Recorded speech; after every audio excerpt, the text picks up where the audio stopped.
I know y'all are so sick and tired of this scarf, but baby, I don't feel like doing my hair.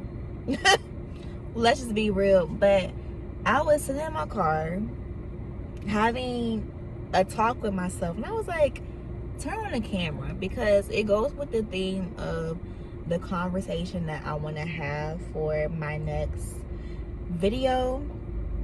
I was gonna do all this editing and like try to make it this beautiful production because I felt like I was inspired. So if you know, you know, Teyana Taylor just dropped a project on August 22nd, which was last week, and I was so excited, and it really spoke to me in a way that I didn't expect it to speak to me. So I just sent one of my friends a 13-minute audio. But I sent one of my friends a 13-minute audio, and I was expressing how like Teyana Taylor's narrations by different people really spoke to me, but the one in particular that spoke to me was Issa Rae's. So she had a narration about how her and her dude were just like going really good, like they're texting, they're calling, they're doing all the things, and then all of a sudden like he go MIA.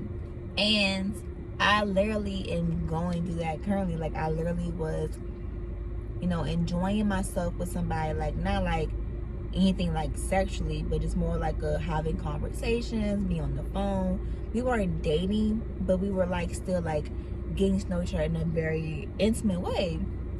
So he goes MIA, still have not heard from this man, and it made me think about the Issa Rae narration of like what's happening. Like, and I'm not ready to crash out about this because it's like either you want me or you don't. Like it's either or.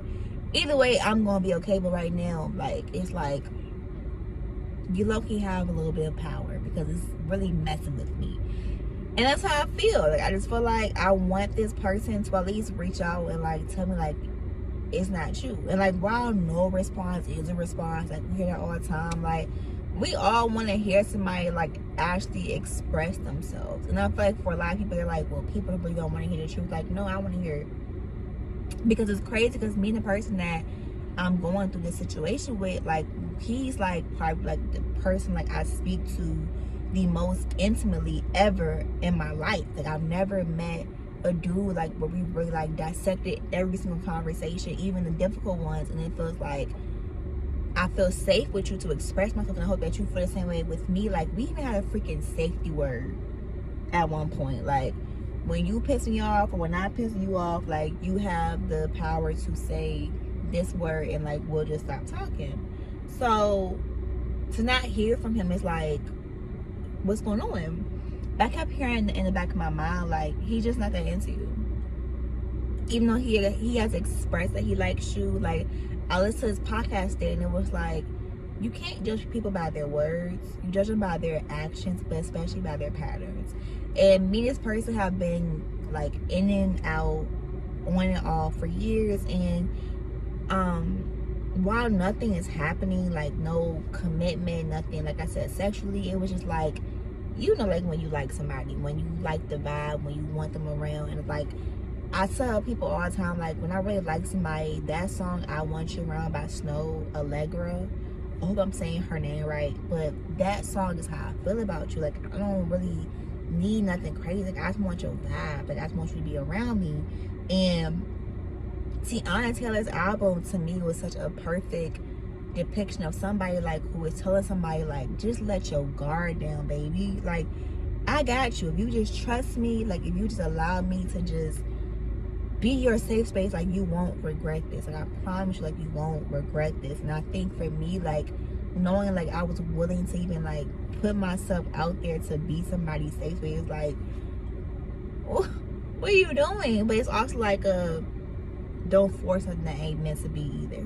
But I really wanted this to be like some beautiful production, because Teyana Taylor literally put her foot in the album and in the visual, and I was like, I'm inspired, because I've been loving Teyana Taylor since Super Sweet 16. If you know, you know. Like since she released Google Me Baby, like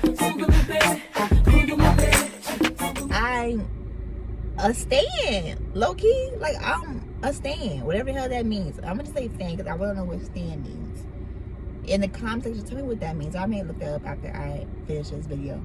But I love her, and I feel like I'm a person, like, when I really, really like an artist, I'll play like their interviews. And she had an interview recently with the Breakfast Club, and I feel like her interview was just so therapeutic because they spoke to a lot of things that I've been feeling, both as a person who co-parents, as a person who wants to still be in love and still find love even when things have happened where it's like, this was not beautiful, this was not, you know, healing, it actually was painful more than anything. Like, she just spoke to a lot of things like I really feel and I resonate with, and that I'm still currently going through, and that I may go through in the future. And I played the album at least twice now from beginning to end, and like, Taraji P mother freaking Henson, okay, she is a GOAT. And it's like, even like when you can't visually see her, like the way she speaks, the way that she uses her voice to fluctuate how she feels, it's like, is this a movie or is this an album? It's both. And if you've ever seen that movie with Taraji P Henson by Tyler Perry, I can't remember the name, but she went off. Acrimony.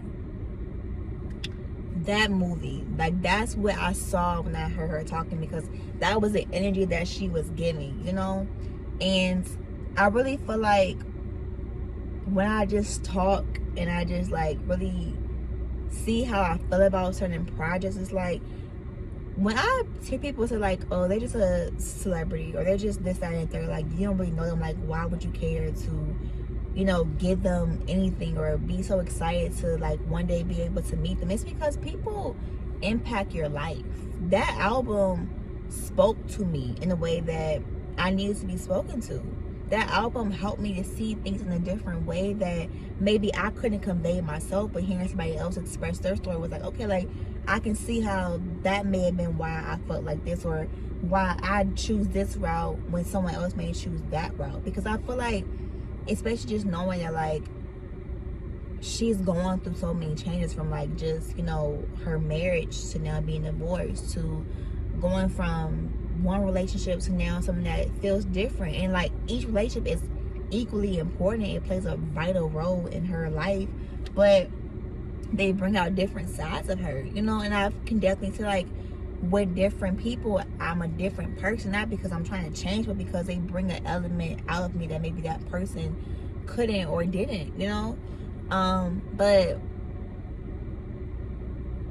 I really want to sit down and like do like a very like structured video, but now that like I'm talking and I'm just expressing how I feel about that album, I feel like I'm gonna just put this out, because editing takes a lot of time, okay? Especially like when I have a vision and I want it to be funny, it's like 2 hours later, what are we doing? I'm on my toilet editing, trying to stitch it together, you know.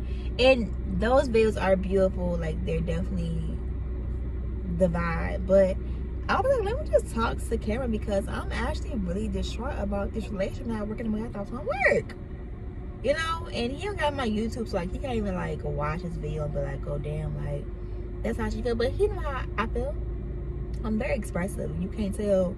I'm gonna say how I feel, and I'm been known to send an essay. My friends tell me all the time, like, if it's not an essay, baby, it's an audio that could have been a podcast.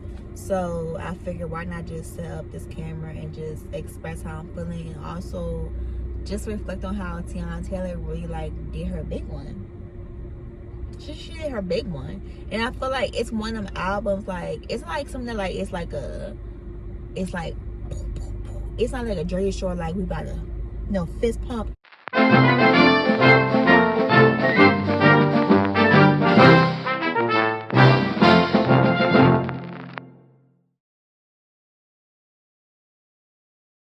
It's more like it's a reflection, like it's literally like a journal entry, and I think that that's what it was created to be, along with other things. But like, it's like, this is my creative outlet to express how I feel and still get paid, because what, period. But I'm gonna just stop right here because I feel like that's really all I really had to say about the album. And the last song with her daughters, oh my gosh, the emotions that I felt. I was like, my daughter be driving me crazy, but that's my dog. Like, I just had somebody ask me just now because I don't have it right now. They're like, where's your other half? I'm like, period. And I don't really believe in other halves. I feel like other fools, because I feel like people are their whole person. And my daughter definitely is a full personality. She is her. She is her. Big her too. But I'm gonna end it right here. If you haven't, go check out Teyana Taylor's project. It's worth the time. I think it's no more than an hour. Even if you have to break it down, like, I feel like each breakdown literally is a breakdown. Like, she literally made it feel like a movie. Like, it goes in chronological order. And if you haven't watched that visual, because her and Mr. Aaron Pierre, that's Mufasa,